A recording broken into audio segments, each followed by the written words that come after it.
Hello दोस्तों, नमस्कार। जैसा कि आप सबको पता है कि श्री कृष्ण जन्माष्टमी जो कि 26 अगस्त को आने वाली है, और इस कहानी में हम बात करने वाले हैं श्री कृष्ण जन्माष्टमी की पावन कथा के बारे में।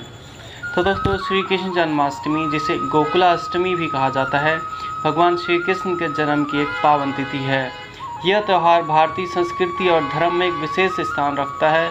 श्री कृष्ण का जन्म त्रेता युग में मथुरा के कारागार में हुआ था। उनकी कथा अत्यंत प्रेरणादायक और भक्तिमय है। तो दोस्तों, कथा का प्रारंभ कुछ इस प्रकार शुरू होता है। यह कथा आरंभ होती है मथुरा नगरी के राजा उग्रसेन के काल से। मथुरा नगरी अत्यंत संपन्न और खुशहाल थी। राजा उग्रसेन धर्मपरायण और न्यायप्रिय शासक थे। उनकी 2 संतानें थीं, एक पुत्र कंस और एक पुत्री देवकी। देवकी का विवाह यादव कुल के वसुदेव जी के साथ हुआ था, जो धर्म और सत्य के मार्ग पर चलने वाले सज्जन व्यक्ति थे। कंस उग्रसेन का पुत्र अत्यंत बलशाली और अहंकारी था। वह अपने बल और सामर्थ्य के कारण स्वयं को अजेय मानता था। देवकी के विवाह के बाद जब वह अपनी बहन और बहनोई को उनके घर छोड़ने जा रहा था, तभी आकाशवाणी हुई, हे कंस, देवकी का 8वां पुत्र तेरा काल बनेगा। आकाशवाणी सुनते ही कंस का चेहरा क्रोध से लाल हो गया। उसने तुरंत अपनी तलवार निकाली और देवकी को मारने के लिए तत्पर हो गया। वसुदेव जी ने उसे शांत करने का प्रयास किया और कहा, हे कंस, देवकी तुम्हारी बहन है, इसका कोई अपराध नहीं है। मैं वचन देता हूँ कि इसके जितने भी पुत्र होंगे, मैं सभी को तुम्हारे हवाले कर दूंगा। तुम उसकी हत्या मत करो। वसुदेव के इस वचन पर कंस ने देवकी को जीवित छोड़ दिया, लेकिन उसने वसुदेव और देवकी को कारागार में बंद कर दिया। तो दोस्तों, अब बात करते हैं भगवान श्री कृष्ण के जन्म की। कंस ने देवकी के 6 पुत्रों को जन्म लेते ही मार डाला। 7वें गर्भ में बलराम का अवतार हुआ, जिन्हें योगमाया की कृपा से रोहिणी के गर्भ में स्थानांतरित कर दिया गया। 8वें गर्भ में भगवान विष्णु ने स्वयं श्री कृष्ण के रूप में जन्म लेने का निर्णय लिया। जब भगवान श्री कृष्ण का जन्म हुआ था, वह अष्टमी तिथि की आधी रात थी।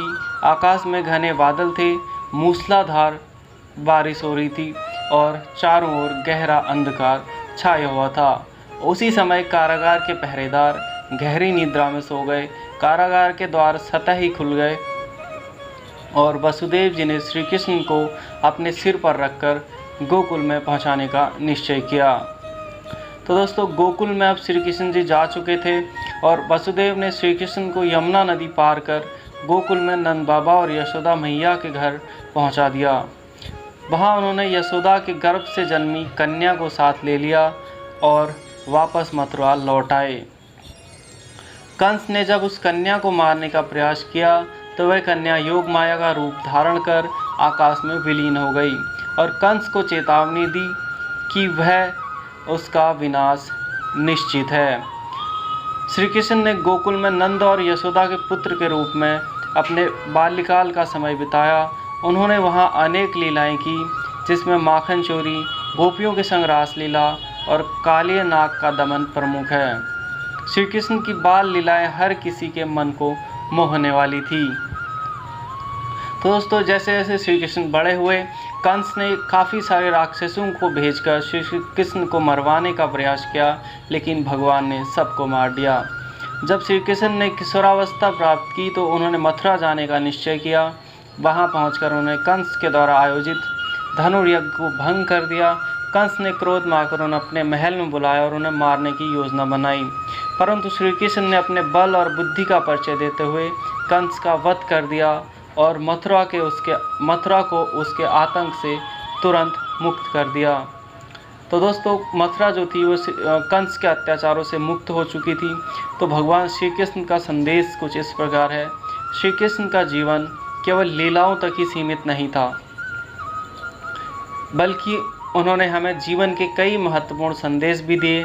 उन्होंने भगवत गीता के माध्यम से अर्जुन को कर्म योग का उपदेश दिया, जो आज भी लोगों के लिए प्रेरणा का स्रोत है। उन्होंने प्रेम, भक्ति और धर्म के मार्ग पर चलने की शिक्षा दी। श्री कृष्ण जन्माष्टमी का पर्व हमें यही सिखाता है कि जीवन में कितनी भी कठिनाइयाँ क्यों ना हो, धर्म और सत्य का मार्ग कभी नहीं छोड़ना चाहिए। भगवान श्री कृष्ण की तरह हमें भी अपने कर्तव्यों का पालन करते रहना चाहिए। और अधर्म का नाश करने के लिए सदैव तत्पर रहना चाहिए।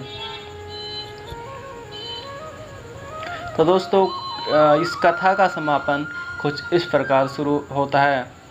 श्री कृष्ण जन्माष्टमी केवल एक त्यौहार नहीं है, बल्कि एक दिव्य यात्रा है जो हमें भगवान के प्रति प्रेम और भक्ति के मार्ग पर चलने की प्रेरणा देती है। इस पावन अवसर पर हम सभी को अपने जीवन में श्री कृष्ण के उपदेशों को आत्मसात करना चाहिए और उनके बताए मार्ग पर चलने का संकल्प लेना चाहिए। श्री कृष्ण जन्माष्टमी कथा अनंत काल तक लोगों के हृदय में भगवान श्री कृष्ण के प्रति असीम श्रद्धा और प्रेम का संचार करती रहेगी। तो सारे मिलकर मिलो जय श्री कृष्णा, जय राधे कृष्णा, जय राधे कृष्णा।